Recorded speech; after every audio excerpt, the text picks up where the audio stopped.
Hi, I'm Lori Atwood. Welcome to Wiki Mama's Expert Interviews. We're here today with Jen Kogan, licensed clinical social worker and expert at counseling couples with children. Welcome, Jen. Thanks, Lori. Great to be here. Thanks for being here. One of our users asked, what do I do when my spouse undermines me in front of our children? For example, you're giving some rule or disciplining in some way and he comes in and then lets them off the hook. How can you make him understand that a united front is critical for the child's security as well? What do you think? Well, that's a really good question, and it's one that comes up often. And I think what you need to keep in mind is that the two of you do need to be a united front, and how very important it is actually for your child, for her or him, to see that the two of you are on the same page.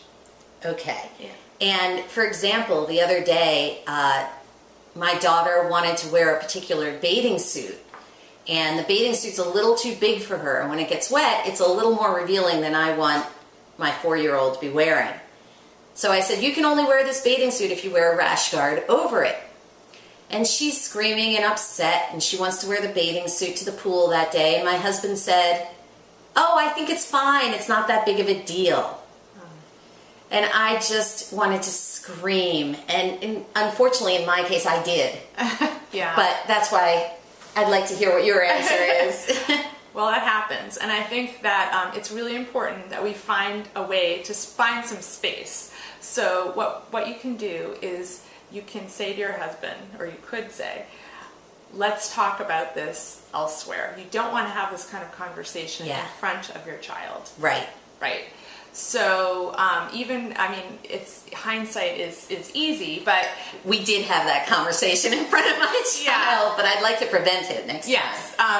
So coming up with a way to sort of stop the action, and maybe saying something, that just breaks all action, and saying, rewind. Let's have a rewind here, and just sort of taking your husband off to one side and asking your child to wait over there so that they don't hear you discussing what your concern is. So that would be the first thing that I would do when something like that happens. And then taking notice of how you feel. So you definitely don't want to do any kind of blaming here, because that's not going to go well. What you want to do is talk about what the effect is. You can say, when you talk like this and say things that are the opposite of what I've said, this isn't good, it doesn't feel good for me, and it really doesn't feel good for our child. So that's what you could say to start. Right. And on the blaming issue, I know that my husband honestly believed the bathing suit was fine. I don't think he was saying it because he wanted to have a big argument with me, or he wanted to undermine me. It's just that he's not here as much, he's not focused on what it means to be inconsistent. He's thinking about the bathing suit, which is reasonable if we were all adults, but we're not. That's right. And so you need to come up with a way so that your husband can be tuned in to what you're thinking, and you can be tuned in to what he's thinking. And so there needs to be something in place so that you can have conversations where you can learn about what's important to each of you and what's important to you as a family. So how do you tune in?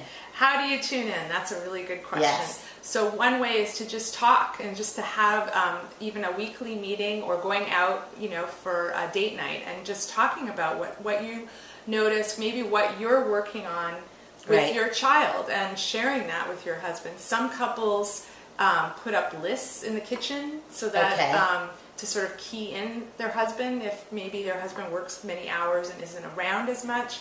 Just like a little bit of a cheat sheet for him to look at can be effective. Right. And so telling him, I'm really working with her on, trying to buckle her safety belts or that kind of thing, and I really want her to do it on her own. She's old enough now, whatever it happens to be. Then he'll know when we all get into the car not to kind of reach in and do it for her. So you're saying you could even have that hanging on the refrigerator. Absolutely. That could be a great idea depending on who you are. Yes. Yeah. Yeah. Okay. And is there anything else about preventing the anger and frustration that comes along with feeling undermined or feeling like the odd person out in your family, like they're ganging up on you?